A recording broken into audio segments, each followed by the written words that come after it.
Dean, first of all, what are your considered reflections, if you like, on what happened on Saturday? Having reflected on the game and watched it back, first half we were very good. And, you know, I've watched a few of Burnley's games this season. They're a very difficult team to play against.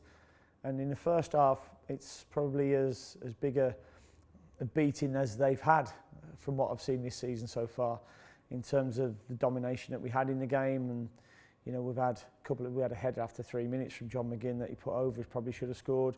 We've had the disallowed goal, we've had El Ghazi's header, we've had the goal. Jack Grealish had a shot put around the post, and we've had a free kick that's hit the post as well. So we've had a number of chances, and unfortunately for us at the moment, we haven't got that second goal that's killed a game for us.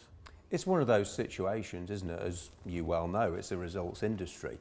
But if your team weren't creating chances, weren't playing well in games, you'd be worried. But they are. So are you confident that the results will come and more goals will come? Yeah, I'm certainly more confident than I would be if we weren't creating chances and weren't taking the lead, because, you know, that's another thing that's probably been aimed at us, that we've lost leads and lost points from leads. But, you know, we've took the lead in 4 games this season. You know, the Tottenham game was probably an exception, because Tottenham would have had a very good team and outplayed us in the second half and deservedly won that game. I don't think anybody could argue that. You know, we won the Everton game, and then we've just had the last 2 games where we've taken the lead. But, you know, there's a lot of teams in this league that can't take the lead because, you know, because of the qualities that we have at the moment. We're, you know, giving teams a run for the money, and games change with goals, and the only thing that's missing for us is that killer second goal that will kill a team off. You're the head coach, so you know how to manage. But how about the players managing games? What do people mean by that, do you think? Because there's been a lot of talk, hasn't there, about just sort of getting the job done and managing it on the pitch. Yeah, I mean, it's not as easy as everybody makes out. You know, I felt that Burnley probably came for a point at Villa Park on Saturday. So as soon as they go a goal down, then, you know, they've got to get back into it rather than, you know, be a strong, tight, compact unit. And, you know, there's a little bit of fortune I felt in their first equaliser, you know, with the free kick, and then the lad's probably gone in for the tackle, and he's crossed it as he's tackled it, as he's tackled Fred, I think it was. You know, but I just feel that we need to be a little bit calmer on the ball, if I'm honest. That's probably the biggest thing. A bit more calm and in possession. Don't stop what we're doing. Look to go and get the next goal. And, you know, certainly the Arsenal game and Burnley games have both been different. Arsenal, I felt we retracted a little bit. You know, I was looking whether it was, you know, tiredness, but the running numbers were really good. You know, for instance, you know, Jack Grealish ran as much high-speed running in the second half as he did the first half.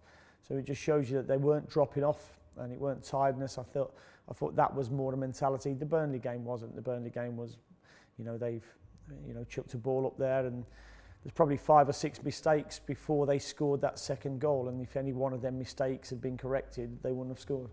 When clubs are involved in a promotion, you often wonder whether players can make the transition from the Championship up a level to the Premier League. A classic case of someone who's done that and is impressing is John McGinn, isn't it?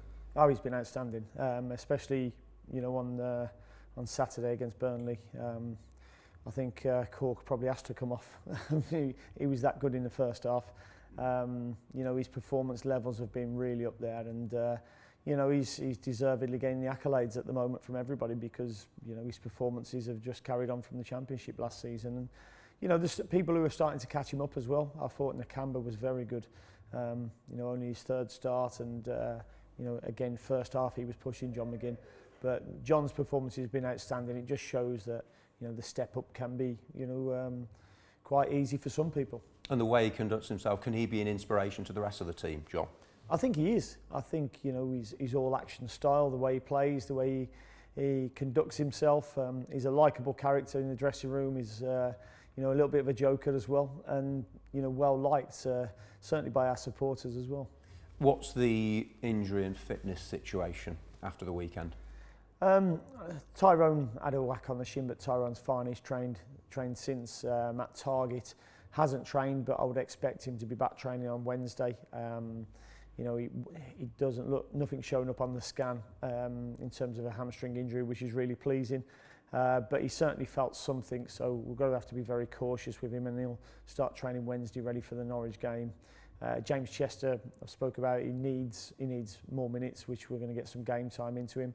And Jonathan Codger's training fully now with the mask on, so we've got people, you know, coming back from injury, which is good. Yeah, you said he looked like a superhero with his mask. Super Codge could be a cartoon series or something, couldn't it? But he'll be a good option for when he is. Yeah, he will do. I mean, you know, young Keenan Davies is getting better and better as well. And, you know, I spoke to Wes. I didn't think it was Wes's best game on Saturday, and Wes would be the first to admit that, and certainly did to myself. But he knows that Keenan's pushing him. The two young lads, I think there's only months difference between their ages. You know, unfortunately, well, I say unfortunately, one of them's carrying a big price tag on his head as well. But we have to take them as two professional footballers, human beings, and you know, Wes will get affected by not playing well like anybody, but I think he's the sort of character that, from what I've seen so far in training this week, that, you know, will go and want to prove people wrong.